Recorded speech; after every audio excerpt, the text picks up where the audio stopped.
You're listening to Southeast Radio's Business Matters with thanks to Wexford Insurances. Wexford Insurances. More information at wexfordinsurance.com. I'm joined now by Niamh Byrne, owner of Ruby Rouge Boutique in Gorey. Niamh, tell me a bit about yourself and your own background, please. Well, I'm a Wicklow lassie originally. I moved to Gorey about 8 years ago and absolutely love living in Wexford now and having a fantastic time living there. After school, did you go to college? I did a degree in WIT down in Wexford. I did a business degree, and I went on then to Dublin and I did a master's in marketing practice in the Michael Smurfit Business School there in UCD. And after that, I worked in marketing for a couple of years. I worked for a startup online business, and then I went travelling. I wanted to see a little bit of the world, and I took the year out.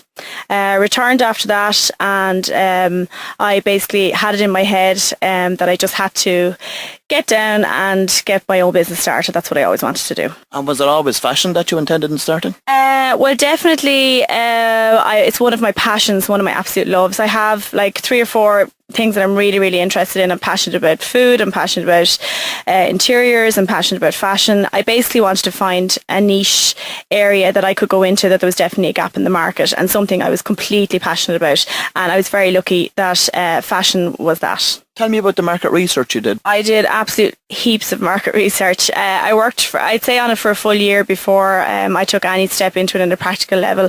I've been thinking about it since I was about 8, so there's a lot of thought process I got into it as well. I basically had to learn everything from how the whole business worked, how you bought, where you had to travel, how to get to trade shows, the right ones to go to, how to set up the shop, from the practicalities of setting up a credit card system to basically sourcing the fantastic labels, to setting up the interior, to getting the funding. So from start to finish, I just did loads and loads of research before I did anything. And most of all, I got my target market down. I thought about who a Ruby Rouge customer would be, what she would want to buy, where she would want to buy it, how much she would want to pay for it, and the whole experience she would want to have in Ruby Rouge. So I was very, very strong on looking into all areas of the business. And I think I can't underestimate how fantastically that has really supported the business over the years, because it made a huge difference putting in the work at the start. So you identified your target market up front. You know, the next challenge for you was to identify the right stock to have in the shop. How did you go about that? Basically, I decided on the market that I wanted to target, kind of the price point that we were going in at, the different products that we wanted to stock, and I went to trade shows, and I went a lot with my heart, with my passion, with my gut instinct. But I also would research, like look at trend magazines, look at fashion shows, keep up with what the latest catwalks are doing, designers, everything in my environment around me, from reading magazines to travelling around to listening to people talking, groups of girls, what they want, my own experiences when I'm looking for clothing, what I want. I'm a curvy girl, and sometimes I found it difficult to get something in my size that was cool and young and fresh looking, and definitely all those experiences influence how you buy. In the shop today, how many different labels do you stock, and where are you getting those from?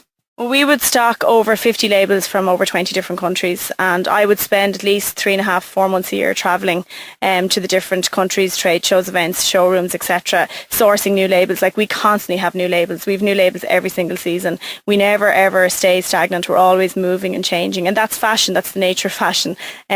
So we would do a lot of research to be at the right shows at the right time, and we would base our decisions on what we buy on the look of it, on where it fits in our store, what customer is going to buy it, what price point it's going to sell at, and basically having a lovely cross mix of labels at all different price points that will satisfy our target market. You have clients coming from as far away as Cork and Dublin. In that regard, how are they finding you? We do a lot of active marketing. I'm from a marketing background, and I utilise any tool that we have at our disposal, but definitely our online presence and looking at the e-commerce side of it has definitely helped. We would also take part in many PR activities, like we would I've been on TV a couple of times this year, and a couple of shows, and we would do any opportunity really that comes our way, we would take part in, and that's how people get to hear about us. But basically our own online shop and our own Facebook page has grown massively. It has just got momentum, and over the last 2 years we've now built our Facebook page to over 15,000 customers. That's a phenomenal achievement. How did that happen? Very organically, to be quite honest with you. Just an innate feeling that we could share what we were doing on a daily basis with our customers. So it started off once a week. We photographed a lovely girl called Kate. She's one of our regular customers in all the new stock that came in that week. Very soon we'd put it up. Very soon we realised that it was another shop window for us, that people were purchasing the outfits online, ringing up, we were posting them out, and it just grew momentum. Now, people wait for it on a Friday night. They're really, anxious. Girls sit around a bottle of wine and wait for the Kate Friday phenomenon to happen and see what's latest in the Ruby Rouge. And it's a fun, interesting, interactive way of showing customers what we have to offer. Lots of business people that I speak to have said that they've built their Facebook following through regular competitions. How important has that been for you? I have to admit it hasn't been the modus operandi for us. We have not built our Facebook page that way. Ours is very organically grown, and I believe in that. I believe in not bombarding people with information that they don't want, or bringing people to our site just for a competition rather than because they want to be there. I think it's really important to build a Facebook following and an online following of customers who are actually interested in what we have to offer.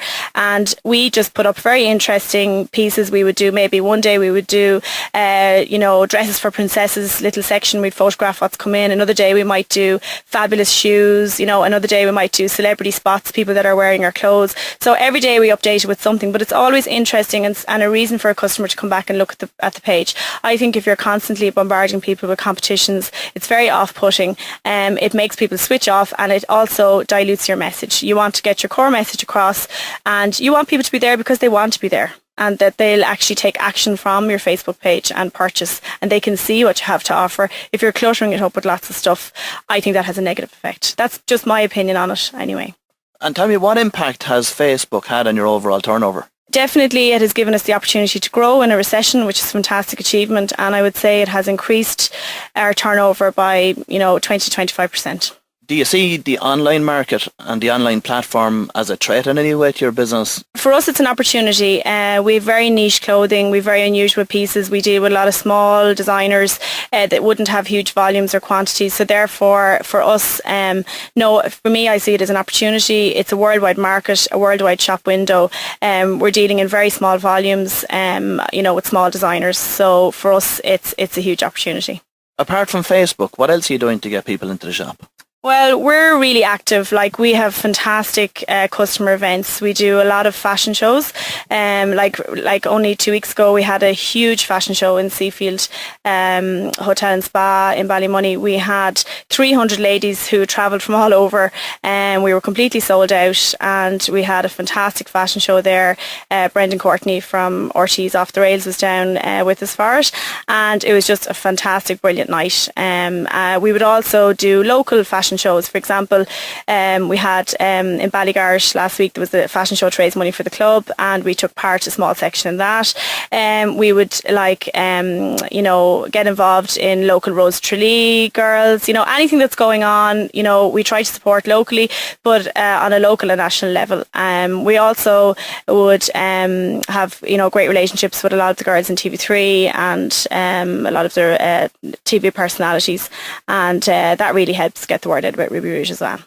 I did see on your website that you do have celebrity endorsements. How do they come about, firstly, and secondly, how important are they for you? Hugely important, and we were very lucky. We work so hard. Naturally, when you're outside Dublin, you have a little bit of a disadvantage because, any of these celebrities also, want ease of getting items as well. And a lot of the programs that shoot in different boutiques and stuff, it's usually close to Dublin because it's easier for crews to get there, etc. So you're at a natural disadvantage. But we were very lucky. One day, a stylist walked in, saw the clothes, absolutely adored them. She wanted them for a shoot, and that's how we ended up. That was the key. And basically after that, we just fostered a lot of relationships. The girls love our clothes, so they just keep coming back. And I look after transportation of stuff, and kind of be flexible if they have photo shoots or anything that they need. And we would help style the shoots as well. So we provide an overall service, and they just love the clothes, so that helped. In general, over the past few years, have you seen a change in consumer buying habits? Oh yeah, most definitely. Customers are definitely still buying, and they're definitely going to occasions. They're going to weddings, christenings, confirmations, communions. They're still very positive, and they're still buying. I think people are buying more occasion wear perhaps than casual. Our store at the moment would reflect that. We would slightly weight it more on occasion wear and slightly less casual wear. Now we still carry both, but definitely the demand would be there more for occasion wear. I think people are spending slightly less, but what we've done to counteract that is bring more people into the store. So we get, more new customers all the time, and that's how we've managed to grow. In terms of the future for Ruby Rouge, what have you planned? Oh, loads of plans. Where do I start? We're actually working on our own brand at the moment. It's Doll by Ruby Rouge. It's our own collection. We're on our second season now, and it's just been delivered in store, and it's absolutely fab. So we're delighted with that. We're going to grow that further, and we will have it in select boutiques around Ireland and hopefully internationally as well. We are definitely in our 5-year plan going to open other stores. For the moment, we're working on the growth of the online side. We also may look at distribution or agency further along the line as well, because we do such a good job finding new labels and exciting labels. So that's another string to our bow. But yeah, definitely there's an exciting future ahead, I hope. And if we keep working hard and keep giving our customers what they want, and hopefully they'll keep supporting us, I see a lot of growth in the future. Well, Niamh, you're a real inspiration. Thanks for dropping by, and I wish you continued success with Ruby Rouge. You're listening to Southeast Radio's Business Matters with thanks to Wexford Insurances. Wexford Insurances, #1 for business insurance in County Wexford.